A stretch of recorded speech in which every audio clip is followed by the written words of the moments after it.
प्राचीन भारत में मगध साम्राज्य के एक छोटे से गांव में अमित नाम का एक युवक रहता था। अमित बुद्धिमान था, परंतु उसमें एक बड़ी कमी थी, वह समय को हल्के में लेता था। उसे लगता था कि समय तो बहुत है, आज नहीं तो कल सब हो ही जाएगा।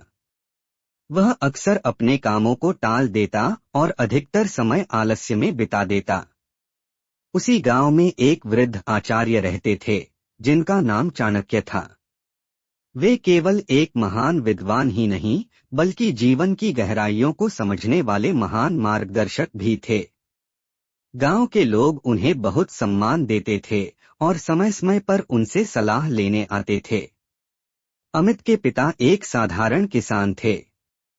वे चाहते थे कि अमित पढ़ लिख कर कुछ बड़ा करे, परंतु अमित हर बार कहता, अभी बहुत समय है, अभी क्यों चिंता करें। दिन बीतते गए। उसके मित्र आगे बढ़ने लगे, कोई शिक्षा में, कोई व्यापार में, लेकिन अमित वहीं का वहीं रहा। एक दिन उसके पिता गंभीर रूप से बीमार पड़ गए। घर की जिम्मेदारी अमित पर आ गई, लेकिन उसके पास न तो कोई कौशल था और न ही अनुभव। हताश अमित एक दिन चाणक्य के आश्रम पहुंचा। उसने अपने जीवन की पूरी कहानी आचार्य चाणक्य को सुनाई और कहा, आचार्य, मेरा जीवन असफल हो गया है, अब कुछ नहीं हो सकता। चाणक्य ने शांत स्वर में कहा, वत्स, जीवन कभी असफल नहीं होता, केवल समय की अवहेलना उसे कठिन बना देती है। अमित ने आश्चर्य से पूछा, समय की इतनी कीमत क्यों होती है?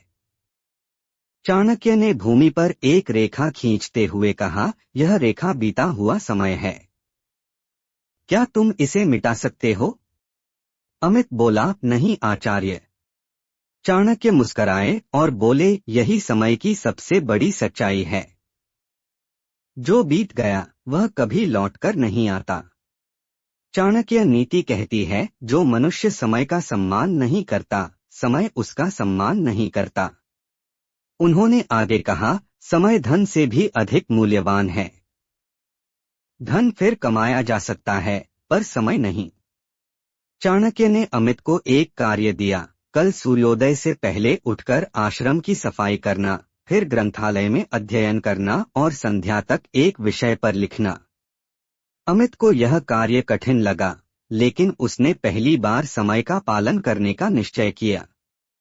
वह सूर्योदय से पहले उठा, समय पर कार्य किया और पहली बार उसे आत्मसंतोष महसूस हुआ। दिन प्रतिदिन अमित समय का सही उपयोग करने लगा। वह समय पर उठता, पढ़ता, काम करता और आत्मचिंतन करता। एक दिन चाणक्य ने उससे कहा, वत्स, अब तुमने समय का मूल्य समझ लिया है। याद रखो, समय की छोटी सी चूक जीवन की बड़ी हार बन जाती है। अमित ने महसूस किया कि जो काम वह वर्षों में नहीं कर पाया, वह अब कुछ महीनों में संभव हो रहा था। कुछ वर्षों के परिश्रम के बाद अमित एक कुशल प्रशासक बन गया। लोग उसकी बुद्धिमत्ता और अनुशासन की प्रशंसा करने लगे। वह जान गया था कि यह सब समय के सही उपयोग का परिणाम है। एक दिन उसने चाणक्य से पूछा, आचार्य, क्या यही सफलता का रहस्य है? चाणक्य ने उत्तर दिया, हाँ।